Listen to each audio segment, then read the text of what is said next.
نحمده ونصلي على رسوله الكريم أما بعد فأعوذ بالله من الشيطان الرجيم بسم الله الرحمن الرحيم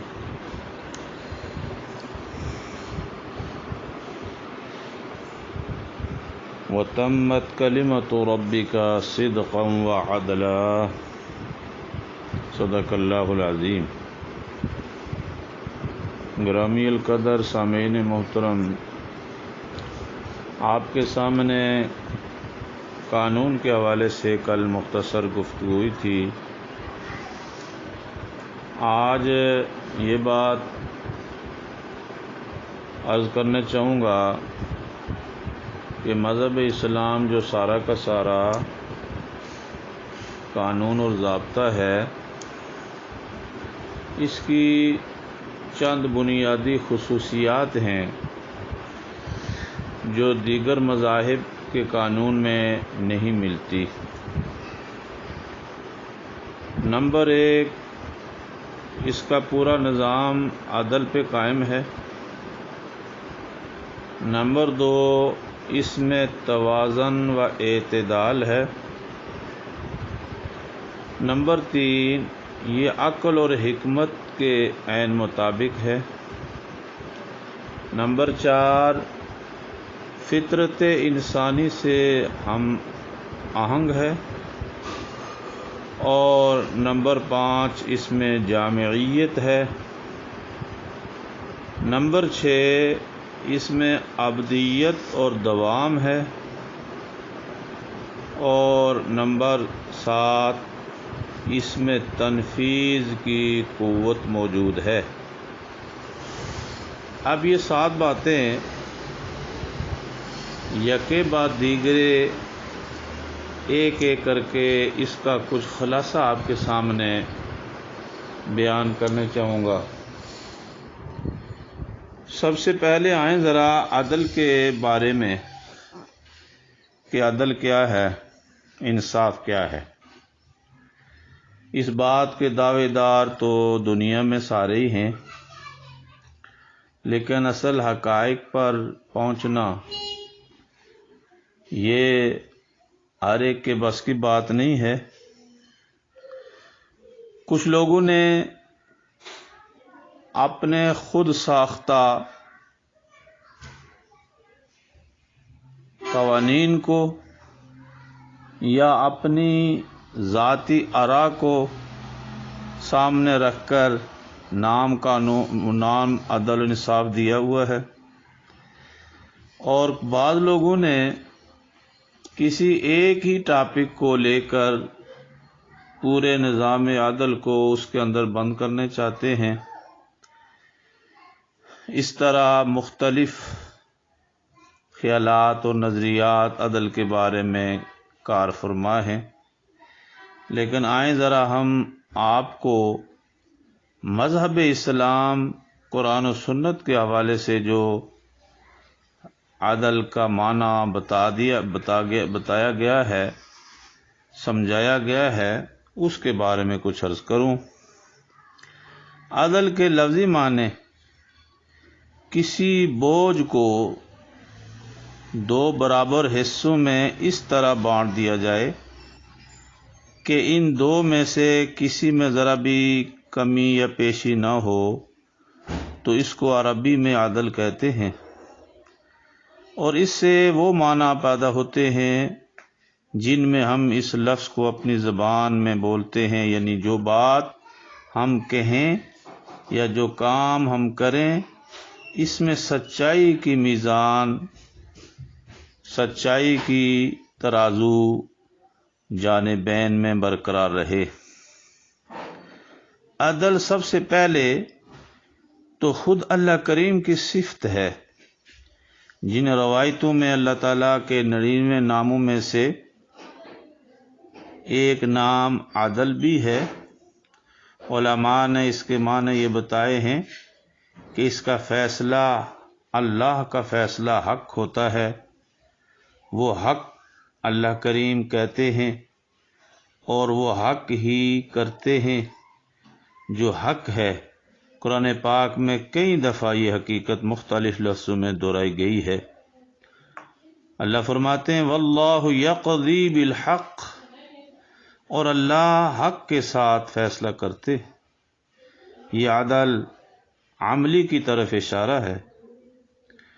اور دوسرے مقام پر فرمایا سورہ احزاب میں واللہ یقول الحق، اور اللہ حق کہتے ہیں۔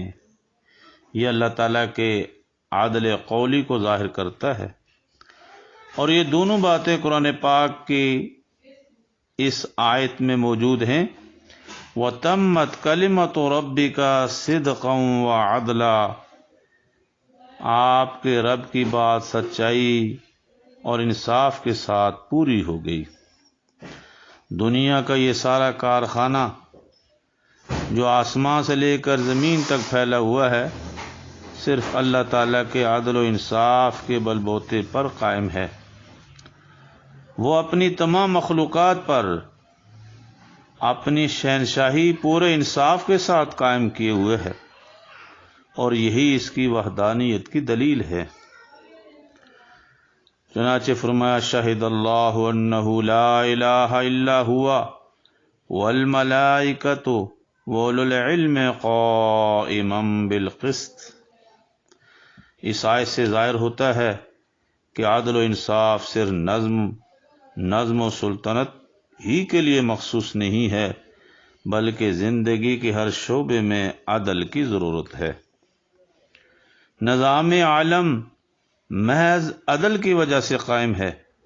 چنانچہ اللہ کریم نے ایک نہایتی جامع آیت میں فرمایا ان اللہ یامر بالعدل والاحسان، بلا شبہ اللہ انصاف اور نیکی کرنے کا حکم دیتا ہے۔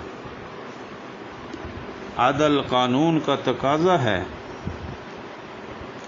عدل قانون کا تقاضا ہے۔ احسان کرنا، درگزر کرنا اخلاق کا مطالبہ ہے۔ عدل کا تعلق قانون کے ساتھ ہے، اور احسان کا تعلق اخلاقیات کے ساتھ ہے۔ اللہ تعالیٰ نے نظام عالم کو قائم کرنے کے لیے سب سے پہلے عدل کو حکم دیا، اور اس کے بعد احسان کی تاکید فرمائی۔ چنانچہ اللہ کریم ایک مقام پر فرماتے ہیں فَإِنْ خِفْتُمْ أَلَّا تَعْدِلُوا فَوَاحِدَةً أَوْ مَا مَلَكَتْ أَيْمَانُكُمْ۔ دیکھ لیں معاشرتی زندگی میں عدل و انصاف قائم کرنے کے لیے کتنی تاکید ہے کہ ایک شخص جب یہ چاہتا ہے کہ ایک سے زائد نکاح کرے، شادی کرے، ایک سے زائد وہ عورتوں کو اپنے عقد میں لائے، تو اس کے لیے حکم دیا گیا کہ اگر تمہیں یہ خوف ہے، یہ خطرہ ہے کہ اپنی بیویوں کے درمیان میں عدل قائم نہیں کر سکو گے، تو یاد رکھ لو تمہارے لیے ایک ہی کافی ہے۔ اس لیے کہ کہیں ایسا نہ ہو کہ کسی ایک جانب زیادہ جھکاؤ پیدا ہو کر نظام عدل کے ترازو کو توڑ دیا گیا ہو تو تم برباد ہو جاؤ گے۔ لہذا یہ شوقیں اس صورت میں پوری ہو سکتی ہیں کہ جب تمام کے درمیان 2 ہوں، 3 ہوں یا 4 ہوں کے درمیان میں مکمل عدل و انصاف قائم رہ سکے۔ چنانچہ اسی طرح عورتوں کی طرح یتیموں کے حقوق کی حفاظت کے لیے بھی فرمایا عدل و انصاف کی ضرورت ہے۔ فرمایا کہ وَأَن تَقُومُوا لِلْيَتَامَى بِالْقِسْطِ، خاص کر یہ کہ یتیموں کے حق میں انصاف کو ملحوظ رکھو۔